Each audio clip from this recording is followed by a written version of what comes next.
What's up, guys? How's it going? It is Matt here. So tonight we're actually going to be talking about dry fire practice and how you can get more efficient with your draw.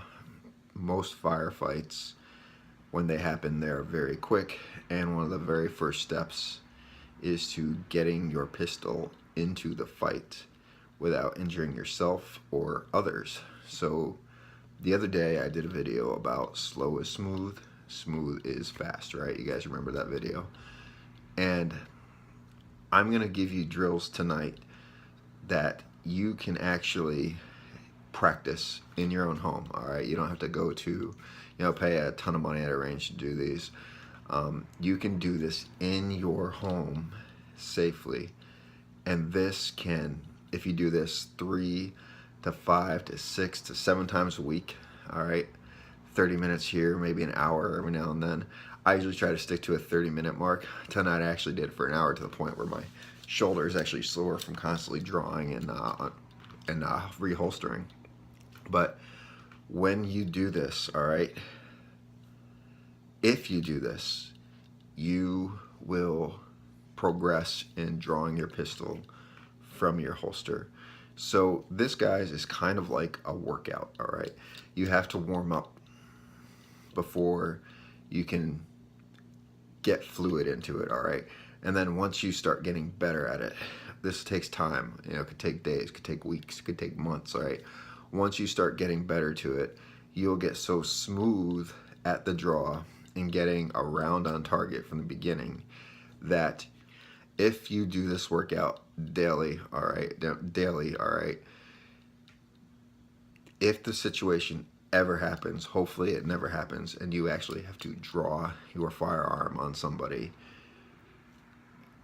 when your brain shuts down, the scientific part of your brain shuts down, and the only thing working is your muscle memory, you have done this so many times, hundreds if not thousands of times, that now, if that situation does arise, hopefully it doesn't, that you will be able to get your gun into the fight quickly, efficiently, and safely. All right, so let's get started. The very first step to having a successful dry fire session is having a safe, dedicated place in your house, basement, living room, kitchen, wherever it is, where no matter what direction you're pointing the firearm, it will be in a safe direction. All right, so have the same spot that you practice in on a daily basis. Have some sort of target. In this case, I'm using my phone to sight in on. All right, now as you can see, I'm unloading all of my magazines. I'm removing all sources of ammunition from my body, so there's no magical way a round can find its way into the chamber. And then, prior to the training, I check my chamber at least twice before I get to my drawing and trigger pulling and magazine changes. I also search the area, make sure it's safe, make sure everyone's out of the way, and then, with one last final check of the chamber, I get to it. Time for the warm-up. Practice your draw step for step and practice it slowly. Remove your layer of clothing, cant the pistol up, push it in front of you, put your finger on the trigger. Do the reverse steps for holstering.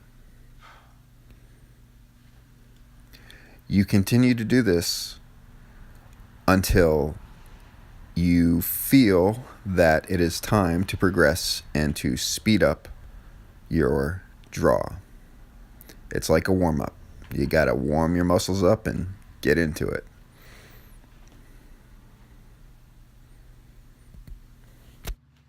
Next step is to pull the trigger.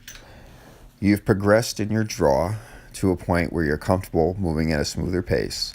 So now when you draw, you aim in on your designated target and squeeze the trigger. You can use snap caps. I'm specifically doing this without snap caps in the video for others people who don't have them. So they could see you simply need to squeeze the trigger, and then you rack the slide back just enough to reset that trigger, and then you reholster it and you continue. The next step is to speed it up a little bit. Now, you have warmed up, you have got the motions down. Now it is time to pick up the pace and squeeze the trigger. If you start struggling and you start fumbling with your shirts and the holsters and you're accidentally pulling the trigger when you're squeezing it, then you need to slow it down a little bit. But right now, it's time to speed it up to your actual draw speed. Time for some hip shooting. How's that sound? What I like to do is I use the step number 2 of the draw to put a round on the target. All right, it helps speed up your shooting. In some situations, if someone's charging you, you might not always have a chance to get a full extension before you pull the trigger. So, as you can see, in step 2 of the draw, when you rotate your elbow down, you push the pistol up, I squeeze the trigger, pointing directly at the target, and then I push my arms up for the follow-through shot, the aimed follow-through shot. Magazine changes is the next step.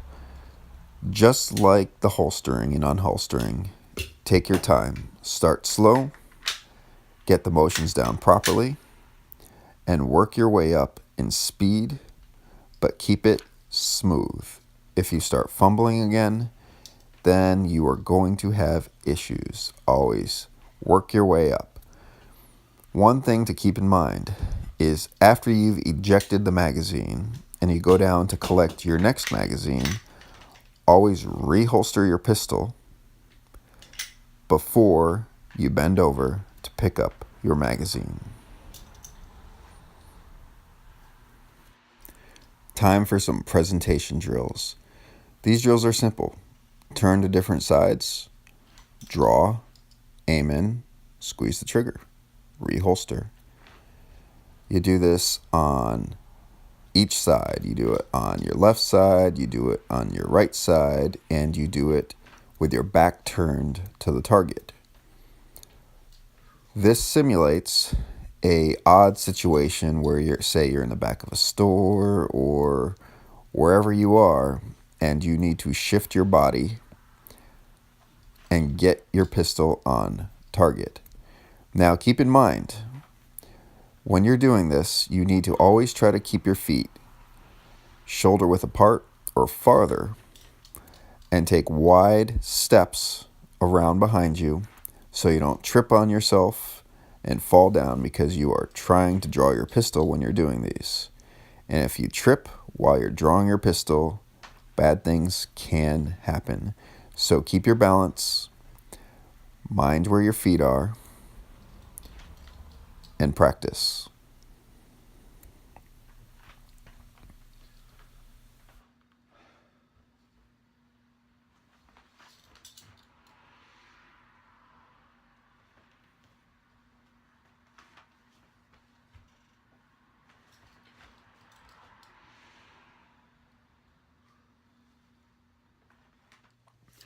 There you have it, guys. That is what I usually do whenever I'm doing dry fire practice.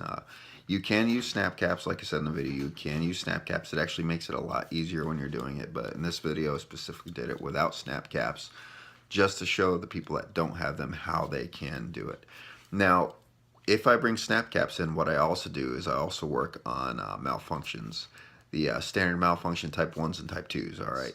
My daily dry fire practice, and it's a great way to get your holstering and unholstering down. I mean, you don't need to go to a range to master your weapons handling. I mean, you need it to master your marksmanship, all right?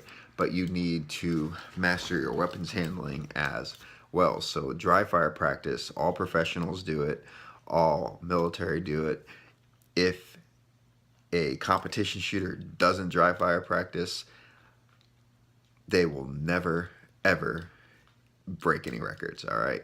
How do you think Jerry Miculek got so good at what he does, right? So Just want to leave it out there. I have it, guys. So, I wanted to throw this out there too, guys. So, as you guys can see in the last like month, my channel has just exploded. It's just exploding and it's constantly exploding. So I just wanted to throw it out there, guys. Just give me a heads up. I'm also on patreon.com, all right? So gun channels like me, we're constantly fighting the algorithms of kind of like a little bit of a censorship. So a lot of people, when it comes to monetization of our videos, we're not getting a whole lot of revenue for it, especially for someone that's trying to make a full-time job of presenting videos to people and teaching people how to use firearms and bringing you reviews and all that kind of cool content. So if you guys would, if you want to go, if you like this channel and you want to help support it, once you go check me out on Patreon, you don't have to put a lot into it, guys. $5, $10, whatever you can do. It's going to go to a good cause, guys. It's going to help get more equipment out there. I'll bring you more training. Then I'll do a specific Patreon content specifically for the people that have actually helped out, and it'll be a lot more into training, like actual physical training and stuff like that, and marksmanship training and all that other stuff. I might even throw some awards in there too. Like I actually started a t-shirt line a little while back. It hasn't really gone anywhere, but I make cool t-shirts. Like I have there, it's all kind of American-based t-shirt and stuff like that. So I might actually start throwing out your rewards and stuff like that too, guys. So if you will, guys, go, and you want to help support this channel, go check me out on Patreon. I'll actually leave a link below in the description. Anyway, guys, if you like this video, like, share, subscribe, tell your friends about me. Remember, guys, it's our responsibility to take care of each other and protect each other. Peace.